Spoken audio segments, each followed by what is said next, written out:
Another filly that I think is pretty clearly the leader in the division for the Eclipse right now is Idiomatic. Yeah. That was, to me, that was the race of the day. Just how exciting of a battle that was between her and Soul of an Angel. And I saw some people being critical of Florent Giroux in the race, that she was lone speed and he kind of did not be as aggressive with her as he probably should have. And I thought that was the same thing that he did in the previous race when she lost in the Ogden Phipps. She broke a little bit slowly, but she still could have had that lead at any possible point in that race. And eventually, she just got out-knotted by Randomized. So I do think she would benefit from a little bit of a more aggressive ride. But credit to Irado Ortiz Jr. because he took it to her on the turn. Yep. He made what normally would be an early move, but he was like, hey, listen, I'm on the only horse in the race that could conceivably beat her. I got to go now, whether it's like the 3/8 pole or mid-turn or whatever it was. And it did not look like Idiomatic was going to win that race until like the final handful of strides where she just stuck her nose back out and got it done. We said it after the race, John, she's got the heart of a champion. Yes. It doesn't matter what the speed figure is. She is going to show up and do everything she possibly can to win the race, no matter what the circumstances. And she's just an absolute joy to have racing. We talked about it before. Thank God she's a Juddmonte horse because a lot of other horses would have been retired by now, and we still get to watch her do her thing. She did get a 97 buyer figure. But yeah, this is horses like her are why we love racing and why we love especially top class racing, because it's not just about the talent. It's what do they have inside?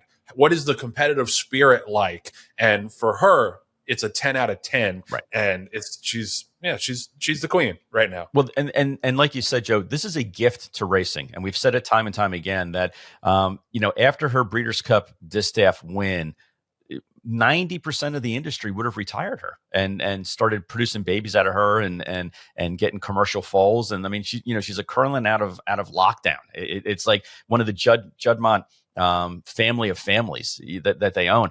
And they would have had every right to retire her at that point and say, she's a champion. There's nothing else for her to prove. We're going to start her next career and start cashing in on some of these babies. But they didn't.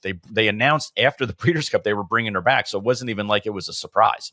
And this is only her third race back. And granted, it was a grade 3, so you discount it a little bit. But there just aren't a lot of older mares that want to run against Idiomatic at this point. So whether it's a grade 3 or a grade 1 or anywhere in between, it almost doesn't matter. I think that when we watch this filly run, we have to watch it with the idea that this is something that's unique in this day and age of our industry, that there's an older mare who is continuing to add to her resume, her very illustrious career. And I think every race that she runs, and she runs well, we should take it as a gift from the racing gods. And she fought back and had the heart of a champion like I haven't seen in a while. She had every right to spit it and not run well and finish a well-deserved second. And it would have been back-to-back seconds in her career, but she didn't. She fought back and put the other horse away. And that is something that's unusual. And Joe, we've talked about it before. It's very difficult, especially with fillies.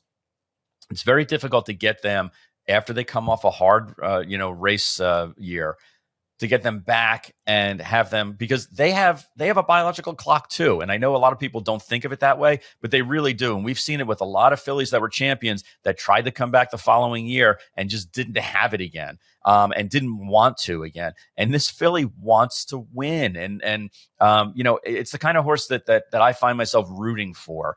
Even though it's the top people in the industry, it's Juddmonte, it's Brad Cox, it's like the biggest 800-pound gorillas in the industry.